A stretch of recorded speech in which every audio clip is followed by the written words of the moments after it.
So now we're going to move on to look at some contemporary theorists of ethnicity. So the first one I wanted to speak about is Heavengans, who I think is interesting because his work focuses on the grandchildren and great-grandchildren of migrants. And I think this is something that at least some of you will be able to relate to. I'm sure that at least some of you are the grandchildren and great-grandchildren of migrants and may resonate with this. So essentially, Gans found that the grandchildren and great-grandchildren of migrants retained a sense of their ethnic identity, and this was even though they no longer engaged in speaking the language of their kind of the country that their grandparents or great-grandparents migrated from, and they no longer engaged in the traditions in the same kind of ways or with the same type of regularity. So Gans found that the expression of ethnicity that these particular individuals engaged in was generally based on the use of symbols and iconography. So things like the Celtic cross and the cedar of Lebanon. And so this was what he termed a very symbolic form of ethnicity that kind of denoted a nostalgic allegiance to or pride in a cultural tradition that can be felt and even displayed through wearing and appropriating these symbols without really affecting someone's everyday behavior. So without affecting the language that they spoke or the practices that they regularly engaged in. So Gans's work is interesting because it emphasizes a kind of positive emotional association with ethnicity and a kind of way that people are engaging in practices and symbols of ethnicity in a new way, which is interesting in of itself. But his work has been criticized because it focuses really on the voluntary dimensions of ethnic identification. So, the choice to associate oneself with a certain ethnic identity by, wearing something that represents that. And it doesn't really look so much at so basically it's looking at the forms of ethnicity that one chooses to take on and display themselves, how they individually identify with a certain ethnicity and represent that, but it doesn't look at essentially externally ascribed ethnic categorization. So it doesn't really look at the experiences of those who are put into this certain ethnic category by those around them, by external people. And we know that this can result in kind of prejudicial experiences. This can be the basis of profiling and have very negative effects. So it is, of course, something not to be overlooked, which is why it's addressed in more detail by the next theorist that I'm going to be talking about. So next I want to say a little bit about Homi Bhabha, who's a post-colonial theorist, very famous, but also very difficult to read. There used to be some awards that were given out for most kind of difficult language or most difficult to kind of understand writing and such within academic circles, and Homi Bhabha's work has come up in those kind of categorizations a few times because it's written in a very complex, very dense way. But nonetheless, his ideas around ethnicity, and especially the kind of ethnicity of those who have immigrated to parts of Western states, is used a huge amount and is extremely influential. So Bhabha was interested in essentially going beyond the simple idea that ethnicities or certain ethnicities were stigmatized in Western states, and he was interested more in looking at the exact kind of position and subjectivity of, you know, those who were viewed as ethnic in the context of kind of colonial, settler colonial states such as Australia. And so he essentially argued that that those who are living in these Western states that are kind of seen as ethnic essentially occupy what he would call a third space. So this is somewhere between being the colonizer, so the kind of, in this context, the white Australian, or the British descendant, and the colonized, so being part of these oppressed groups that were subject to colonial regimes. So in this kind of post-colonial era, he argued that essentially the former colonial subject occupies a space between this, a liminal space or third space, in which they had to form a new identity and had to live between two different cultures, and had to essentially, in his words, kind of rearticulate the cultural and social meanings of the nation state. So he he viewed those that were living in post-colonial or settler colonial countries as occupying a somewhat unique social position, a kind of interesting third space of negotiation and rearticulation of cultural meaning. And finally, Ghassan Haj, who is an Australian academic who is of Lebanese descent, and his work is really, really interesting, not in the least because he's focusing specifically on Australian society in much of his work. So it's very, very relevant for many of the discussions that we will have. So Haj, in his very famous book, White Nation, the kind of fantasy of an ongoing white Australia, essentially argued that Australia kind of imagines itself, or has a fantasy of itself, as a white nation, and that whiteness remains a very crucial component of what it means to be Australian. So he argued that power, even despite the end of the White Australia policies, he argued that power within Australian societies remained with those who were white, and that white Australians, despite the kind of rhetoric of multiculturalism, still got to essentially be the architects of these particular multiculturalist programs. So I think one of the examples from Haj's work that really stuck with me and that I found quite kind of illustrative, or like helped me to understand his particular, the points that he was getting at here, was his discussion of a children's book called The Stew That Grew. So essentially it's a book about a kind of gold rush era white Australian person named Blue, who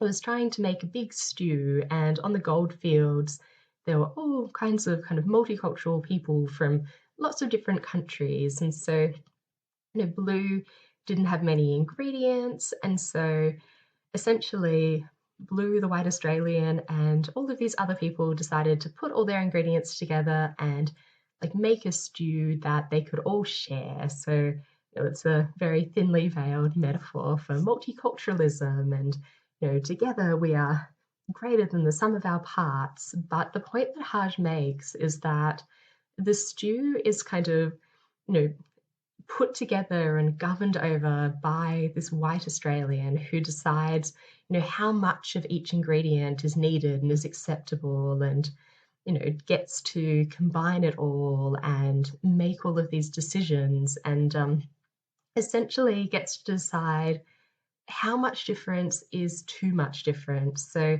how much of these interesting ingredients are enriching for the metaphorical stew of Australian society, and then how much is too much difference. And so this is kind of the basis of the points that Haj is making, that although we have this narrative of multiculturalism in contemporary Australian society, or rather, he was writing about this in the late 90s, but I think many of his points remain very pertinent. Is essentially arguing that while we have this, we have this multicultural narrative, there's still a very careful decision about how much difference is acceptable, what is acceptable, who is accepted into Australian society. You can see this in the citizenship test, the test of Australian values, which is trying to essentially decide, can these people assimilate? Can they be accepted? Do they fit with our particular values? So Haj is essentially arguing that notions of whiteness and everything that go along with that is still like one of the values, or one of the kind of culturally important things within contemporary society, despite the end of the white Australia era.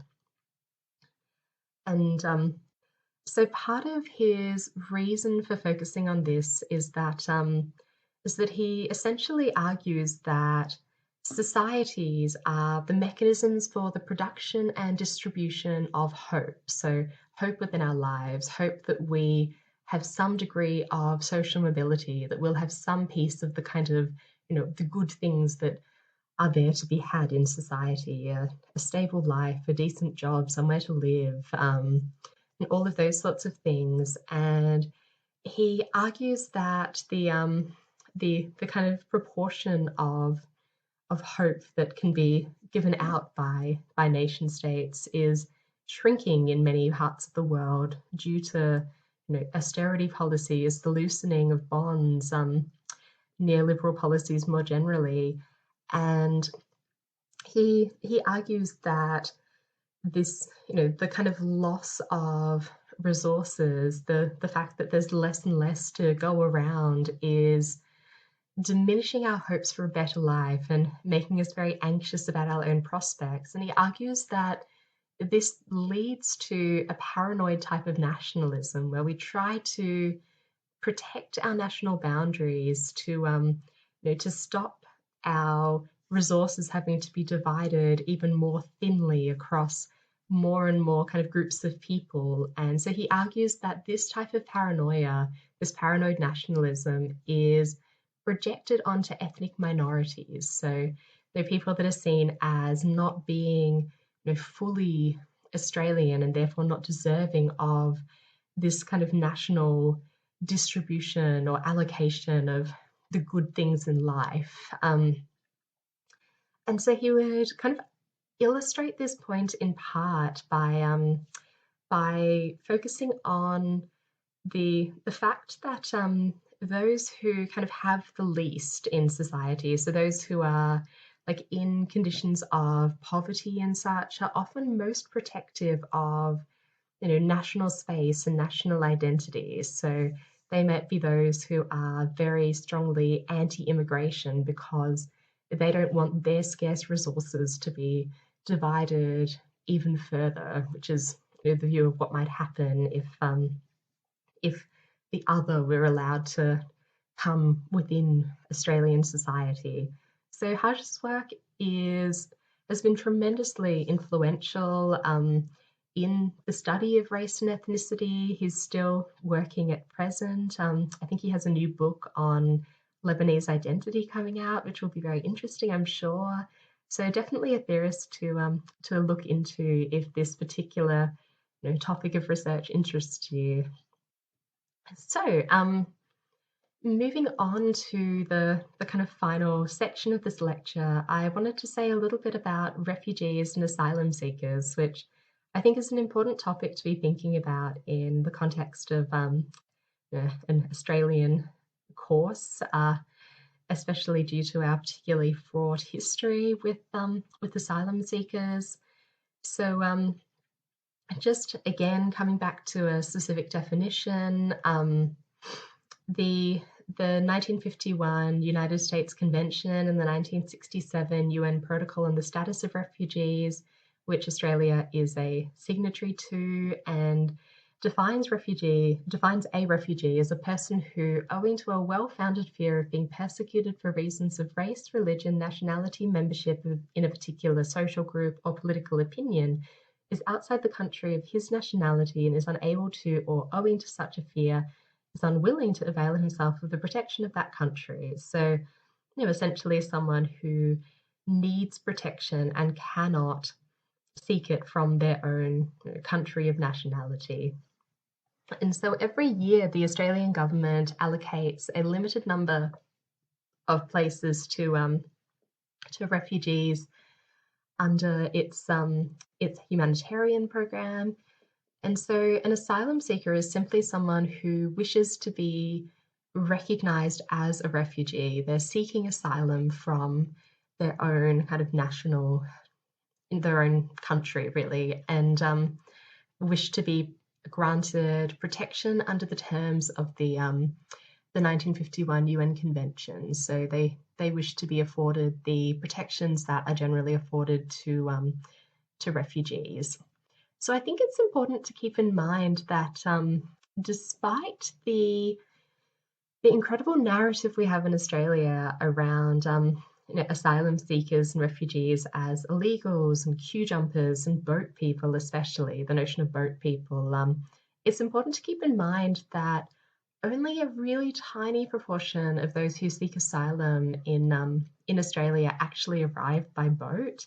Most of them will arrive by air with a valid visa and then subsequently go on to pursue asylum claims and eventually be recognised as refugees. So I think our political discourse suggests that the vast majority of asylum seekers are coming by boat, especially if we go back 5 or 10 years ago, but that's not necessarily the case.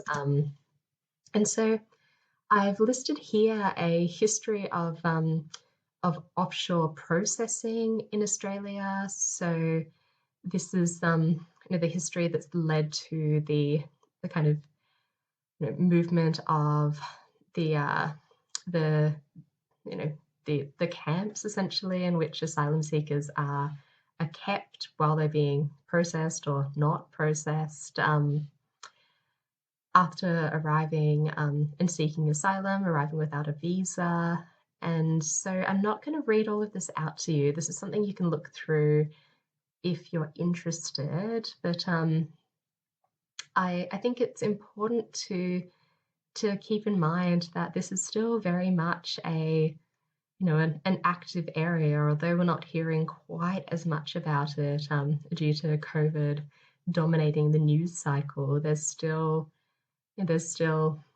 essentially asylum seekers stuck indefinitely in offshore facilities. And yeah, so the final area that I wanted to speak a little bit about is cultural racism and Islam, which I think relates to the discussions about asylum seekers, because generally some of the arguments around the kind of fear of asylum seekers, especially those that are held offshore, is a fear of Islamic extremists, or a fear of the asylum seekers as inherently other or part of a cultural group that poses a threat to the fabric of Australian society. So I think that kind of means this is an area worth thinking about and focusing on. So drawing on some research in this area,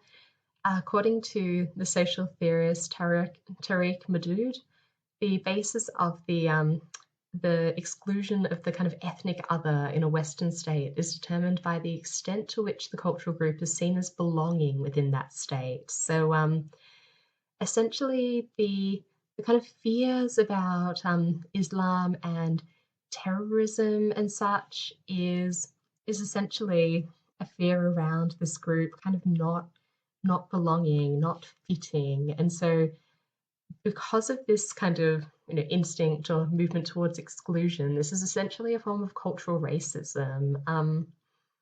And researchers found that there's a reasonably significant kind of public fear of Islam in Australia. So there's quite widespread idea for the notion that Muslim Australians are potential terrorists.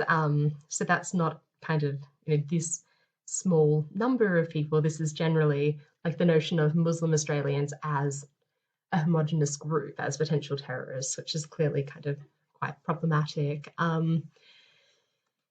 Especially in the context that Australia has only seen quite a small number of cases and convictions of Islamic terrorists, so it's clearly not a particularly large amount of people. But public reaction to this has nevertheless been incredibly strong. So we can see in the years between 2001 and 2014, there were 64 pieces of counterterrorism legislation that came into Australian law, which is an enormous amount in the context of the very low amount of actual cases and convictions of Islamic terrorism. Looking at the kind of wider social attitudes towards Muslims, in 2014, research found that around a quarter of Australians held a negative attitude about Muslims, and that Muslims experience discrimination at 3 times the rate of other groups of Australians. And I think the most interesting one for me here is that in 2014, a poll found that many Australians believe that Muslims make up at least 18% of the population, whereas they actually, in 2014 were a little over 2%. So I think this is really fascinating, especially thinking back to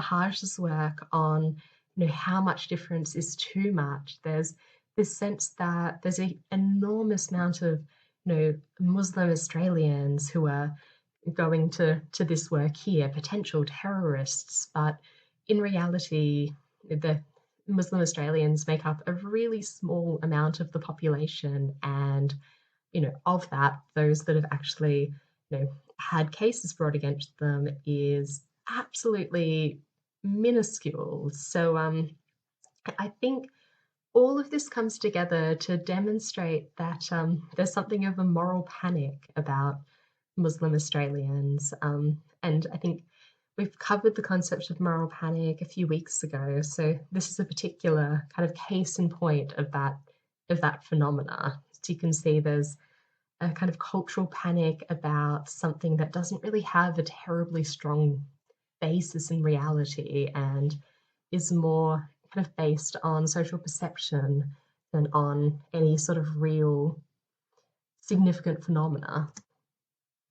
So I think it's also helpful to look at some research that can speak back to these ideas a bit. So research has found that Australian Muslims predominantly support the principle and practice of democracy, which is one of the kind of unreflexive arguments that's often made is like, oh, well, if there's Muslims coming to Australia, they're going to bring Sharia law, which is clearly ridiculous and not at all supported in research that's been conducted. And there's really, research has found there's really no particularly compelling evidence to find that there's any support for radicalisation among Muslims living in Australia, or to support there's widespread alienation of Muslims in Australia. And research also found that Muslims kind of value their Islamic identity and their religious practice, but also seek to integrate into mainstream Australia, and that these things aren't mutually exclusive. It's not religious identity or integration. So I think the points that I'm making here are intended to kind of just make the case that, in short, like other Australians, Muslim people just kind of want to get on with making prosperous and harmonious lives for themselves and their families. So the sense of of difference. Again, going back to Haj's work is really overblown in this case. So, just to kind of touch on some basic points before we finish up here. The overall kind of takeaway messages that I'm wanting you to get from this lecture is that the concept of race is somewhat contested, but in sociology, we are interested in the way that ideas about race are deployed in our social world and the social distinctions and meanings that they have. That is what's interesting to us. So that's kind of, the meaning of race for us. And so as well, race and ethnicity, although they're often used interchangeably, have slightly different meanings. So race is ascribed physical differences, whereas ethnicity is kind of cultural practices and performative aspects of identity. And one of the very active spaces in which issues of race and ethnicity and multiculturalism and belonging are discussed in contemporary Australia is in relation to asylum seekers and in relation to Muslim Australians. So this is a space that brings a lot of these ideas into play. If you'd like to be kind of writing on this topic, then I recommend considering focusing on issues around asylum seekers, because a lot of ideas about race, ethnicity, and difference, and who gets to belong, really come out in these discussions. It's a very active area for these ideas to be coming to the surface. And finally, debates about asylum seekers are informed by and kind of often reinforce Islamophobia, but this can ultimately be challenged through social science research. So I think the points that I made on the previous slide hopefully give you a sense about how social science research can be used as a foil to some of these ideas and can be used to reality check some of the assumptions that are held about this group in society that supposedly wants this or that. We can use social science methods to systematically test and disprove these views and speak back against these sometimes incredibly harmful assumptions.